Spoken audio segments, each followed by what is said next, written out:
sikap hidup seseorang dibentuk oleh keyakinan yang dimilikinya. Sebagai muslim, keyakinan kita berpatri pada dua kalimat syahadat.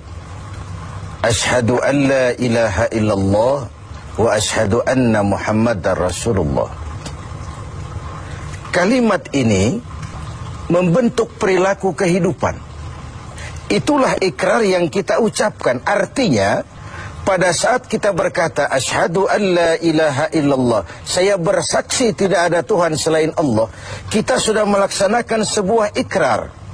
Kalau saya yakin tidak ada Tuhan selain Allah, itu berarti saya tidak akan pernah takut kecuali hanya kepada Allah. Saya tidak akan pernah menggantungkan hidup kecuali hanya kepada Allah. Saya tidak akan melarikan persoalan kecuali hanya kepada Allah. Saya tidak akan minta tolong kecuali hanya kepada Allah. Saya tidak akan minta rezeki kecuali hanya kepada Allah. Berurat dan berakar itu di dalam hati, membentuk kepribadian dan mewarnai seluruh langkah kehidupan kita. Di zaman kita fasih betul mengucap dua kalimat syahadat. Tahlil pun lancar. Tetapi konsekuensi dari kalimat itu sering kita abaikan. Apalagi kita sedang berhadapan dengan zaman yang serba sulit seperti sekarang ini. Ekonomi yang belum pulih, lapangan kerja susah, pengangguran banyak, biaya hidup tinggi. Orang mudah mengalami proses pergeseran nilai. Sholatnya masih menghadap Allah, tapi kepengen dagangan laris menghadap dukun. Dicampurlah itu, iyyaka na'budu wa dukun nasta'in. Ini kan sudah gaya hidup yang sinkrit. Nah, puasa melahirkan keikhlasan. Kenapa? Karena ibadah ini seperti kita pernah bicarakan tanpa sugesti. Mungkin kalau kita sholat masih berharap dilihat orang. Kita membayar zakat, kita bersedekah masih berharap dilihat orang. Tapi dengan puasa hanya kita dan Allah saja. Ini harusnya melahirkan gaya hidup keikhlasan. Bahwa kalau kita sudah berbuat, yang penting kita dan Allah saja. Mau dipuji orang atau tidak, mau didengar orang atau tidak, mau dilihat orang atau tidak, yang penting saya sebagai pelaksana sebuah ibadah dan Allah sebagai tempat tujuan kenapa ibadah ini saya laksanakan. Karena itu, pada jumpa kita sore ini, kita akan bicara tentang ikhlas dalam menghadapi kehidupan ini. Sebab bukan saja hanya sholat kita harus ikhlas, puasa harus ikhlas, zakat harus ikhlas. Menjalani hidup ini pun kita harus dengan penuh keikhlasan. Kita tahu bahwa apa saja kalau sudah mulai kita gantungkan kepada yang selain Allah, bersiaplah untuk kecewa. Apa saja kalau sudah mulai kita gantungkan kepada yang selain Allah, bersiaplah untuk kecewa. Nah, ikhlas tentu bukan hal yang mudah dilaksanakan, walaupun sangat mudah untuk diucapkan. Tetapi inilah yang diperintahkan Allah kepada kita. Kalian wa ma umiru illa liya'budullaha mukhlisin. Kalian tidak diperintahkan kecuali hanya menjadi penyembah Allah yang penuh keikhlasan. Penyembah Allah yang berangkat dari semangat keikhlasan. Saya ingin mengungkap apa yang pernah disampaikan oleh Imam Al-Ghazali tentang keikhlasan ini. Beliau menyatakan, "An-nas kulluhum mauta illa al-alimun. Wal-alimuna niyamun illa al-amilun. Wal-amiluna mughtarruna illa al-mukhlisun." Manusia, kata Al-Ghazali, pada dasarnya mati, kecuali orang yang berilmu. Orang yang berilmu walaupun dia hidup, tidur, kecuali yang mengamalkan ilmunya.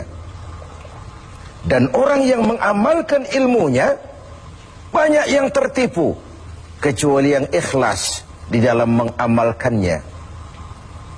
Begitulah dalam kehidupan ini. Manusia pada dasarnya mati, kecuali orang yang berilmu. Tidak banyak yang bisa dilakukan tanpa ilmu. Ilmulah yang membuat manusia itu hidup, bergerak, berbuat, berkembang, tumbuh menjadi lebih maju. Ilmu dalam sebuah ungkapan lama membuat hidup jadi mudah. Seni membuat hidup jadi indah. Dan agama membuat hidup jadi terarah. Dengan ilmu hidup jadi mudah.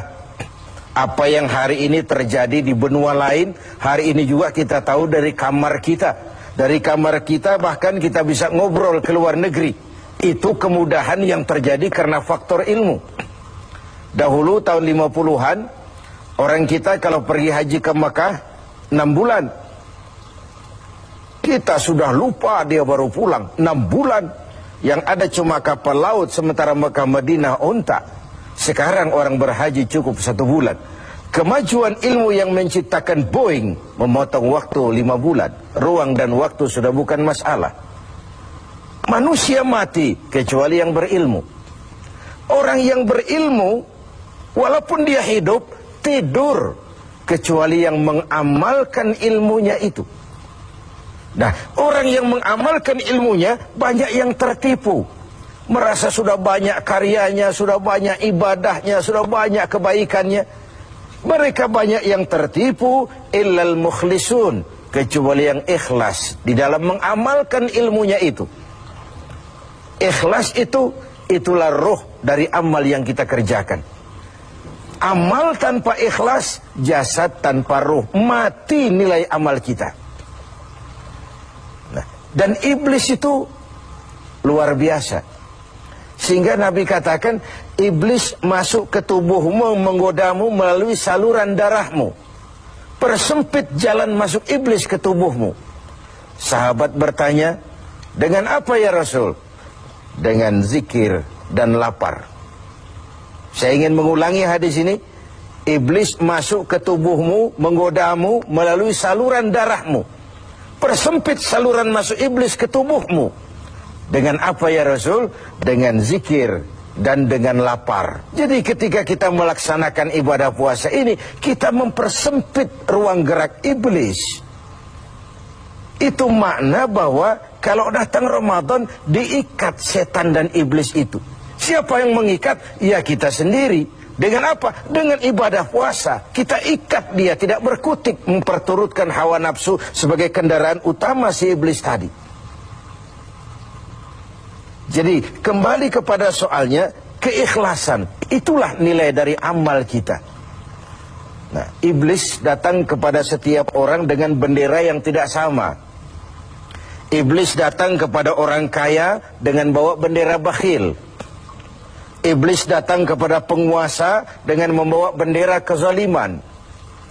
Iblis datang kepada para kiai dengan membawa bendera hasud, iri hati, dengki. Iblis datang kepada orang kaya dengan membawa bendera pelit, bin bakhil alias kikir. Strateginya berbeda, bergantung kepada yang didatanginya. Nah, kalau itu tidak terkena, ditanamkannya lah perasaan bangga. Amalmu sudah banyak, kebaikanmu sudah banyak. Dihilangkanlah keikhlasan kita. Karena itu hadirin dan pemirsa, saya ingin menyampaikan sebuah potret tentang ikhlas ini. Dulu ada cerita, kiai punya santri 2 orang. Satu namanya si Ali, satu namanya si Umar. Satu hari si Ali pergi ke kebun, nyabut singkong. Singkong tercabut, Ali melihat, ini singkong bagus sekali. Kalau dihadiahkan kepada Pak Kiai, senang hati beliau. Tabarukan, cari berkah. Berangkat ke rumah Kiai, bawa singkong. Sampai di rumah Kiai, Assalamualaikum Pak Kiai. Waalaikumsalam, Li. Ada apa? Dari kebun Pak Kiai, saya jabut singkong, bagus sekali, saya ingat sama Kiai. Doakan saya Kiai. Oh, bawa masuk ke dapur, Li. Ali masuk ke dapur, taruh singkong. Kiai bilang sama istrinya, Bu, Ali ini jauh-jauh datang kemari, hadiahkan kita singkong ini. Pulang kita kasih apa dia? Kata istrinya Kiai, Bang, ada seekor kambing di belakang, hadiah pengusaha temporary sama kita. Daripada di sini tidak ada yang merawat, kan lebih baik dikasihkan si Ali. Siapa tahu dia pelihara berkembang biak jadi banyak nantinya. Jadilah itu. Ali permisi mau pulang, kata Kiai, Li, saya hadiahkan kau seekor kambing. Peliharalah, mudah-mudahan membawa berkah. Terima kasih Pak Yai. Pulanglah Ali dengan kambing seekor ini. Di jalan pulang ketemu temannya si Umar. Dari mana kau, Li? Dari rumah Kiai Umar. Itu kambing dikasih sama Kiai. Kenapa kamu dikasih kambing? Enggak tahu, saya datang cuman bawa singkong ke rumah Kiai, pulang dikasih kambing. Si Umar nih otak dagangnya jalan. Kalau Ali saja bawa singkong dikasih kambing, bagaimana kalau saya bawa duren? Jadi mampirlah si Umar ke pasar beli duren 3 buah, dibawalah ke rumah Kiai. Kiai, assalamualaikum. Ada apa, Mar?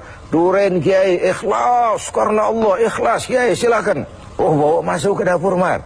Umar taruh singkong taruh duren di dapur. Kiai bilang lagi sama istrinya, Bu, Umar nih datang bawa duren lebih banyak dari yang dibawa si Ali. Kita kasih apa dia pulang? Kata istrinya Kiai, abang nih kambing seekor pun sudah dikasih Ali, Bang. Sudah nggak ada apa-apa lagi di rumah. Gitu ya? Iya. Jadi macam mana? Kata istrinya Kiai, begini sajalah, Bang. Ali tadi kan datang bawa singkong. Lalu Umar nih daripada pulang tangan kosong, sudah singkong Ali saja kasihin si Umar. Begitu. Iyalah. Ya jadilah. Umar permisi mau pamit pulang, kata Kiai, Mar, ada singkong, kamu bawa pulanglah, saya hadiahkan sama kamu, rebus, mudah-mudahan bawa berkah buat kamu. Pulanglah si Ali bawa singkong nih kan. Jadi ini sebuah potret betapa si Ali yang ikhlas bawa singkong dapat kambing.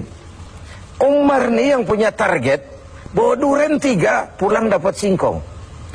Nah, jadi ini sebuah cerita bahwa apa saja kalau sudah kita mulai bukan karena Allah, bersiaplah untuk kecewa. Itu dulu, barangkali adik-adik ada yang akan mengajukan pertanyaan. Silakan.